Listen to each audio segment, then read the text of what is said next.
नमस्कार, मैं नियाज खान और आप देख रहे हैं न्यूज एक्सप्रेस। लंदन के एक अखबार ने 3 दिन पहले लिखा कि मोदी सरकार तीसरी बार सत्ता में आ सकती है, तो इधर मोदी से टक्कर लेने वाले नेता आपस में उलझे हुए हैं। ऐसे में देश के सबसे बड़े राज्य उत्तर प्रदेश में एक बड़ी खबर आ रही है और ये खबर बीजेपी के लिए अच्छी नहीं है। देखिए ये रिपोर्ट।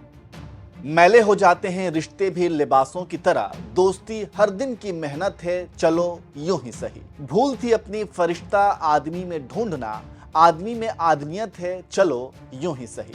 ये कविता निदा फाजली की है और ये पोयम इंडिया गठबंधन पर सटीक बैठती है। इंडिया गठबंधन में रोज आए दिन कोई ना कोई नेता कुछ ना कुछ बोलता रहता है।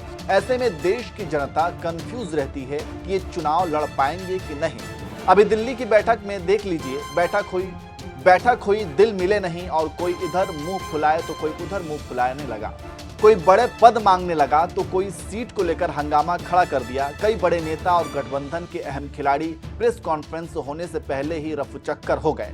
मीडिया में हंगामा बरपा हो गया कि अभी तक कुछ बना नहीं और सारे नेता बैठक छोड़ चले गए। ये क्या 2024 की लड़ाई लड़ेंगे?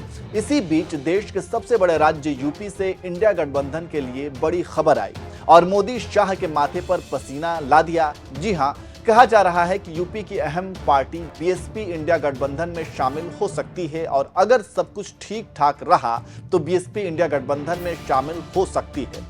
जानकारों की माने तो बीएसपी के कार्यकर्ता मानते हैं कि बीएसपी को इंडिया गठबंधन से जुड़ना चाहिए। इसी को लेकर इंडिया गठबंधन में हलचल। आप जानते हैं कि लोकसभा की 80 सीटें हैं और पिछली बार समाजवादी पार्टी और बीएसपी एक साथ चुनाव लड़े थे और कहा जा रहा था कि बीजेपी का सफाया हो जाएगा, लेकिन रिजल्ट आया तो सारे राजनीतिक विश्लेषक हिल गए।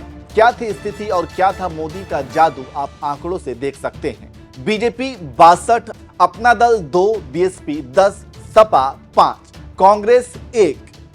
इस आंकड़े से आप समझ सकते हैं कि बीजेपी की यूपी में स्थिति क्या है। और अब फिर हम आते हैं, आखिर क्यों इंडिया गठबंधन के अंदर पार्टियां खुश हैं और क्यों बीजेपी के दिग्गज नेता दुखी हैं। तो इसका कारण और सुराग खुद मायावती ने दिया था और कहा था कि कब किसको कब जरूरत पड़ जाए किसी को नहीं मालूम। अब कहा जा रहा है कि मायावती का जन्मदिन 15 जनवरी को है और मायावती गठबंधन को लेकर बड़ा ऐलान कर सकती हैं। इसके पक्ष में तर्क ये दिए जा रहे हैं कि मायावती की पार्टी शून्य है और माया खुद ही यूपी की राजनीति में सक्रिय नहीं है और अब खुद मायावती ने पहल करके अपने भतीजे आकाश को दे दिया है। ऐसे में इस लोकसभा चुनाव में पार्टी गठबंधन से लड़कर जान हासिल करना चाहती है और फिर आगे की रणनीति पर काम करना चाहती है। बस इसी बात को लेकर कहा जा रहा है कि मायावती गठबंधन का हिस्सा हो सकती हैं, लेकिन यह सब ख्याली पुलाव है। लेकिन कहा जाता है कि राजनीति में कुछ भी संभव है। हो सकता है कि बीएसपी शामिल हो जाए और अगर ये हुआ तो बीजेपी के लिए ये कष्टदायी होगा, लेकिन अगर नहीं होता तो बीजेपी की बल्ले बल्ले ही चल रही है। बीजेपी के पास 2024 जीतने के लिए राम मंदिर, 370, CAA जैसे मुद्दे हैं और बीजेपी मस्त हाथी की चाल चल रही है। लेकिन 2024 को लेकर विपक्ष कंफ्यूज है। ऐसे में एक स्टेट की बड़ी पार्टी जो उस राज्य में बड़ा स्टेक रखती है, अगर वो इंडिया गठबंधन में शामिल होती है तो ये बड़ी बात होगी।